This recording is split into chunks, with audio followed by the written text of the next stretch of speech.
and welcome to Beat 'em Up Wrestling. This is another Dark Side of the Ring. This time we have the Cocaine Cowboy, Herb Abrams. It was like Tiger King, except that it was for wrestling. Yeah, I think they could have done a mini series on this. Mini series. I mean, it's tragically sad. It's sad because there was when I cried in this episode. You know what I mean? Like there was, and it always gets me. So we have I had a whole completely different opinion about it. No, but I'm not saying this one was bad shit crazy. Yeah. Like it was. I mean, like when you hear about a guy that's dosed up on Vaseline and like yeah, his body's covered in Vaseline and he has cocaine all over it, stuck to the Vaseline. So yeah, let's just get right into it, man. Like. So this is a guy that wanted to partner up with McMahon, who told McMahon, hey, you could take the East and the North, and I'll just take the West Coast. Yeah. And McMahon ignored him, and after that, he decided to take on McMahon and beat him in his own game. Yep. Except this guy was biting off more than he could chew. He had big dreams and aspirations, but didn't really follow through too well with it. No. He spent most of his time doing cocaine and buying prostitutes. Yeah, like Mick Foley's even at the beginnings, the Cactus Jack era. He had he even says that he's like the guy had big dreams, had a lot of hope, but man, it's just like he had money, and I just don't understand. Like, and he had a business outside of this, and no one really knew what he did, but I guess he had a clothing business. So it's like when you look at any business model, it's like you had to have like a plan. Yeah, like a 1 year, a 3 year, or 5 year. It's like he was like Madison Square Garden next day, and I'm just like, you just don't do that. Like AEW didn't even do that. You know better than to give out a product where you can't fill those seats. I mean, they were in the negatives for a pay per view. It was like a 0.01, which is like 100 to 1,000 people. Yeah, that's horrible. The arena didn't sell out. He went for a huge arena and only had 300 people in it. He promised Bruiser Brody, even though Bruiser Brody had just passed away. And that's still fresh for we just watched this. I'm just like, how? The killing of Bruiser Bad Brody. Bad form, dude. Bad form. Yeah. So he promised that was gonna be his big guy. He got Andre the Giant, but then McMahon got Andre the Giant back, so that made him look bad. He had some good talent, but the problem was that instead of paying them, he would go out and get expensive lady friends. Yeah, and not one but two. A few lady friends. He would get like the presidential suite, have sex with these two women, have people come in for meetings, and he would just be there naked with mountains of cocaine around him. Well, I mean, they made it sound like it wasn't like a thing. Like, oh yeah, he's naked again. Oh, that's just that. Naked, thing. but still with his cowboy boots. That's what he had. Yes, I think the part that like got me the most is when he thought like, oh man, everybody's gonna freak out, and he had Mick Foley up in the penthouse and look over Madison Square Garden. He's like, wait till I show you what's people are just gonna lose it. They're gonna lose it. So like, and when you're thinking like as a wrestling fan, like thinking about someone gonna lose it, it's gonna be a big bump, or maybe he signed somebody nobody knows about, or there's some sort of unveiling, or this guy's gonna come out in the middle of a match. He brings out some ostrich. No, ostrich. I'm like llama. Golden colored ostrich cowboy boots with the UFW. Yeah, UFW letters. Or UWF. UWF, whatever. Yeah. And he was just like, and he was just like, you're gonna lose it. And then like he was really hoping that they would just like focus in on his boots. And it's like they were showing clips with the little circle highlight, and you can't even see the words. And he's like losing his stuff. He's screaming stuff. They had like parts of it where you can even hear who he's announcing. Yeah, it was. He had Snuka too in this promotion, and I don't know. He had the stars. He had the talent, but then the talent started kind of going away when all his checks would bounce. And there's a part where he orders a show. The people that are going to be recording the show and all that stuff don't want to do it because they want cash, and he says, "No, I'll give you checks."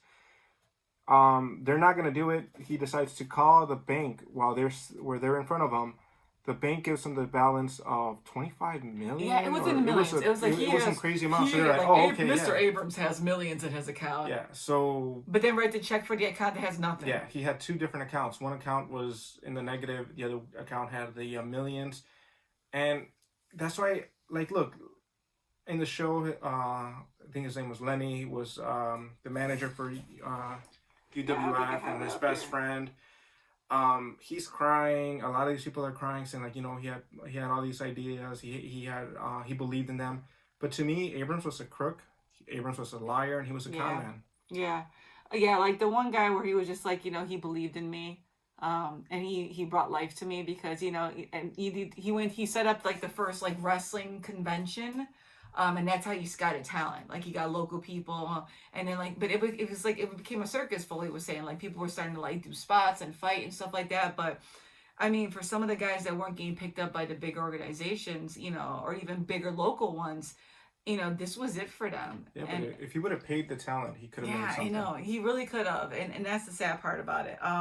Yeah, it was crazy. Like, the guy has like a suit on, and then like there was that Paul McCartney, like, was he still alive or is he dead type thing? So I guess nobody really knows the circumstances of his death. Yeah. But, they do know that he had 2 escorts, that he was very paranoid, and something happened where he grabbed the bat and started swinging the bat at everything in the hall, runs out naked. They run away from him.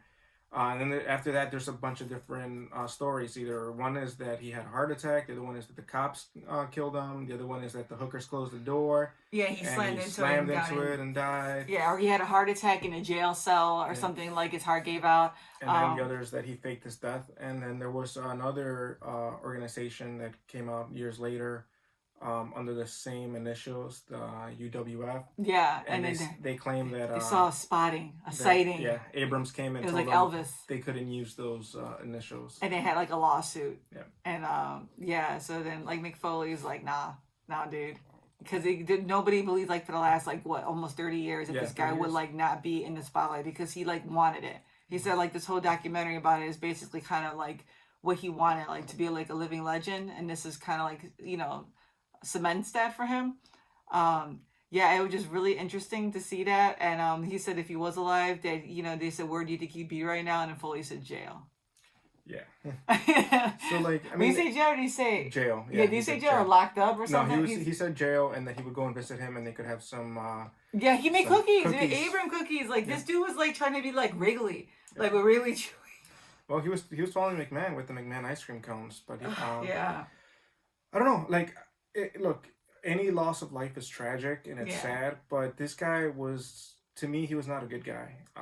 It always hurts me just to see people that are impacted by the loss of somebody, or like you said, he used these people. Yeah. Because somebody could have still gotten hurt.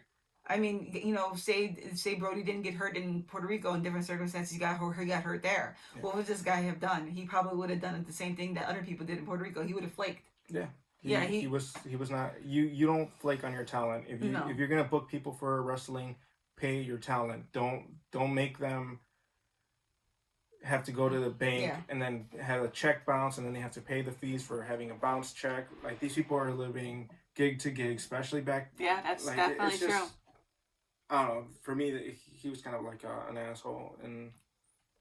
Yeah, it was for me, like, coming off of watching like the Tiger King a few weeks back. I'm like, and then when we saw the previews to this one, I'm just all like, what? Yeah. Cowboy and Coke and Cocaine Cowboy. Cocaine Cowboy? What? Yeah, so it was interesting to watch. Man, it just this show just really brings out like so many stories you would have never like known in the wrestling thing. And I always I'm growing to like Cornette a little more as being a librarian, because he brings out like, he just knows his shit. Like, I can't even like, there's nothing you can actually say about that. You can't challenge that man's knowledge of wrestling. And just knowing like the background he had, and when he comes in, he's all like, well, let me tell you about the story. He's like, back in 19something. He's like, he talks and he's like so triggered all the time. He has so much energy. It's a lot of passion, and I can't take that away from him. I might not agree with him on his stuff and the way he likes stories and he wrestling. Hates Kenny. Yeah, I love Kenny. I'm a big Kenny girl. The man is passionate about wrestling. And I really, every time he pops in, I'm like, oh shit, we're going to get a history. We're about to get schooled about some wrestlers, So, so that part, Cornette, if you're a Cornette fan, he definitely comes in and delivers one of his, let me tell you, back in Texas, he was one of the hardest hitting person in wrestling entertainment history. It's like, what? Yeah. So, it's interesting. What was the next episode? The tag team, Road Warriors. Yeah, the Road Warriors. Yeah, okay. That one, and so then we'll be back for that, and we're going back. We're gonna be watching the last of the Von Erichs. Yeah, that's on Eric's, and we're gonna We're try. hoping to get to Moolah because we know the story behind Moolah. We just want to know what else we could learn from it. So it's Tuesday today. By the time you guys see this, it might be tomorrow, or we'll probably upload this. I'm not sure yet. It might be Thursday, but tonight is the one with the Road Warriors, and then we're going to try. My thing is, I want to try to watch Owen Hart's one, which is the last one. Having been, we were both alive, and that was a clear memory in my mind as a young wrestling fan. I really wanted to watch that one and probably give us just a quick 10-minute what we thought about that one. But yeah, we'll be back. Take care, everybody, and we'll see you guys next time. All right, good luck. Don't do cocaine and get hookers.